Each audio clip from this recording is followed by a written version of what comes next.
Father. I thank the Father Almighty for the privilege to speak and share my life's testimony and how grace and mercy and divine love led me here in the kingdom. I'm Claire, and I am a proud full-time miracle worker and a member of the Father's Army of Goodness. Praise the Father. You know, my brothers and sisters, my life is like a play. I have a stage, and I am the actor.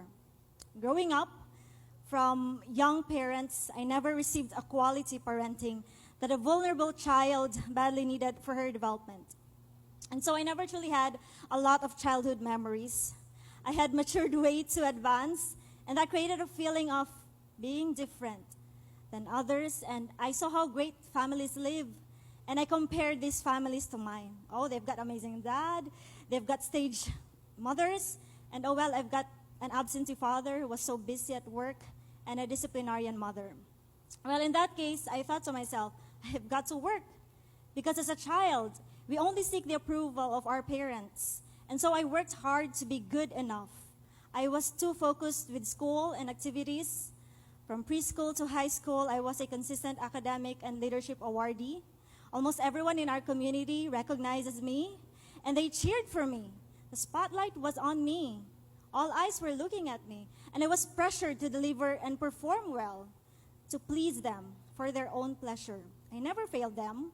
I graduated with honors, and even had the privilege to present Davao del Sur region in the long board of directors of a well-known NGO, the youngest to sit there. I made these people proud and happy. I performed well. But behind these successes, behind those smiles, behind those medallions, trophies, and awards was me, the person nobody knew I was. I was so sad, I was lonely, because the thing is, the saddest thing in life is to be sad without a reason. I was obsessed with perfection, and I was depressed. I was never good enough. And that is a secret that for the first time in my life, I am voluntarily revealing. That was part of my backstage, the behind the scene. The things I never shared to anyone, not even to my closest friends.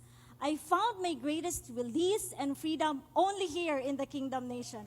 Praise the Father. And so, my brothers and sisters, I quit being an actor. I tried to search for my reality. And soon as I graduated high school, I planned to go to a faraway college to get out of the old life and leave all the hurts and pains and traumas behind and try to heal myself alone. So I applied for scholarships and received a lot of good options, but my biological father, who knew Pastor Apollo C. Kiboloy, insisted to sign me up at Jose Maria College. Praise the Father. And I did. And what I didn't know was that it was the start of the Father's orchestration in my life. I enrolled as an academic scholar, benefiting the discounted tuition fee, and of course, enjoying the monthly allowances that JMC provided. The JMC community was actually very intriguing. Schools must be a lot of stress, but I was culture shocked of how JMC works. We had encouraging community, approachable teachers, and a lot of campus clubs to join with. I admitted myself to almost all these clubs, but it was Keepers Club International that created a big impact on me. Praise the Father. I started attending their sessions, and I was joining music lessons, team building events, and I have found a group of friends that stood as an extended family. They shared the club's mission. And of course, as a curious newbie, I tend to be questioning all the time. And I was questioning a lot. And so I've come to learn more about Pastor, praise the Father. Soon I was invited on his programs, Give Us This Day and Thanksgiving Worship Presentation. It was shocking to discover that after listening to Pastor, I realized that my instincts were true. That yes, being sad is logical. That depression is real. That there was a hole deep in my heart which no earthly thing can fill. That what I had been looking for is a spiritual life. Praise the Father. And this knowledge, my brothers and sisters, set me free. It was April 2011 that I took my water baptism, and I was it followed with me being so much active with the and I was so involved in the youth camps, and I also attended the first regional youth camp here in Davao, and I received privileges like joining the choir for the first time, attending events, and I also had the chance to share my testimony as a new convert young people. I actually actively attended youth gatherings, and since then, the growth was so smooth. It continues, but it was in my crisis that the Father lifted me up the most. Praise the Father. It was in my second year in college that I got too discouraged with a failing grade. I failed my scholarship, and my scholarship was nullified. I decided to stop. I decided to stop schooling, to take a rest, but then amazing things just happened. I was invited to be part of Generation K TV program of Keepers Club. I was invited to stay here in the headquarters in Davao City and be part of the multimedia ministry. And praise the Father, I thank the Father for that rescue. That time, in my lowest point, I have been rescued. Soon enough, I was too enlightened, praise the Father, until I grasped the depth of the appointed Son's message of repentance and salvation. I thought to myself, what am I still doing with this life? I needed to weigh things in the balance of eternity. After joining the 13th International Youth Convention, I signed up without no doubt to be part of the Father's spiritual army of goodness. Praise the Father. And then I decided to be part of the full-time ministry. I was extremely blessed through the years of being a full-time miracle worker. I was sent to school by our beloved pastor, and in 2015, I graduated the Bachelor of Arts in Mass Communication program. Praise the Father. I was also privileged to be assigned at the Evangelism Department, handling Keepers Club international events in Davao City. I'm also privileged to be part of the choir and some of our beloved pastors' TV programs like Give Us This Day and SMNI News. In the year 2017, I was given the privilege to pursue my master's degree in communication, and soon this next semester, I am about to claim my diploma. Praise the Father. Indeed, if you just focus on your ministries and bear much fruits of excellence and love, the Father will be with you.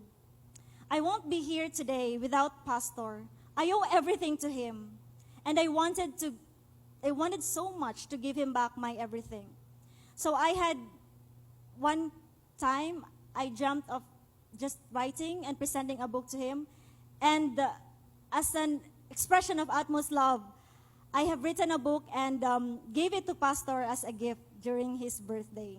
It was one of the memorable experience for me, and for me it is a testimony that indeed nothing is impossible with faith and hard work. Praise the Father. Currently, my brothers and sisters, I am part of the Jose Maria College and the program head of the Bachelor of Arts in Communication. And I have witnessed how the Father, through the years, have blessed Jose Maria College, especially this school year, as we offer the gift of education scholarship as an expression of Pastor's love to the youth who have dreams in life but who don't have the means and ways to achieve them. And the establishment of Central District Davao KLC also paved way for another ministry. And that is for me, who is now assigned to be part of the radio program, beamed live through DXRD 711 Sunshine Radio, Keepers on Air. Praise the Father. My brothers and sisters, we have witnessed the impact of Keepers Club. We give free music lessons to the youth. We sponsor team building events to uplift them and encourage them to become better individuals. These young people in JMC alone, hundreds of them, were deeply influenced to leave their vices and start to recreate their lives. Keepers Club gives them hope because Keepers Club believes on them. We are privileged to channel the love of Pastor to these youths who are starving of love. Love na may forever, not eros, no. Most of the millennials today have been corrupted with romanticism, love stories that are painful and tragic. What they really need is love, divine love, which can only be felt here in the Kingdom Nation. Praise the Father. Our generation today is deeply shaken with different kinds of addiction, drugs, vices, internet addiction, please include sadness, addiction, or plainly depression. One more thing, the sense of victimhood and the thinking that you are never enough. These young people today found refuge as they are being reached out by the Keepers Club. Through keepers like me, they too can find their freedom, as one day they will come to meet the appointed Son. Praise the Father. My brothers and sisters, I couldn't thank the Father enough, not just for the good times, but also for the countless times of edification and guidance. Fire has been a good friend. Fire has been a privilege to be part of the Son's fellowship of suffering. And so I will never tire praising His name. Praise the Father. In behalf of the millions of sons and daughters, I am just one whose life has been changed from nothing to something that can only be used solely for the Father's ministry alone. My life will never be enough to repay the goodness that Pastor has given me. He is the truth. He is the way and He is the life. He is the second coming. The kingdom has now come and the Father's will is now being done. Now is the time to weigh things in the balance of eternity. Thank you so much, Pastor, more than words can tell. Thank you, Pastor, for this new life. We will never trade and sell. You are one King. Thy will be done. I will serve you and be loyal until my life is gone. In my ignorance, I prayed for death to come, but today, a new me. This is a new me, and I have overcome. My life now has a purpose. And as I celebrated my birthday yesterday, I was reminded actually of two relative things, time and life. When my biological father died in the year 2013, I was forced to face the reality of life, that death is not something that we can escape for. It is really inevitable. His death was too tragic. He was shot to death, being wrongfully identified as someone associated with illegal drug trade. Worse, he was broadcasted in the news because of his high post in a government agency. Our family was a victim of murder and fake news. And so my family had to deal with all the struggles and pain. Months later, my grandmother passed away due to brain cancer. This was my closest experience with death. It was painful, but it was liberating. In those moments of loss, the Almighty Father has touched me deeply, and He has filled me up. He washed away all my fears and stayed with me through it all. Because of what I had been through, I realized that life is but one chance. We only have one way ticket to eternity, and it's our freedom of choice which will lead us to either life in heaven or life in destruction. One life, one chance. Knowing this, I was reaffirmed that deciding to be a full-time miracle worker is the best decision I made. And to finally proclaim, Father, not my will, but your will be done in my life. My heart is fixed and my mind is made up. Praise the Father. With all these victories, I give back all the praises, honor, glory, and thanksgiving to the Almighty Father, our Lord and King Jesus Christ, the Creator of all, through His appointed Son, our beloved Pastor, Pastor Apollo C. Below.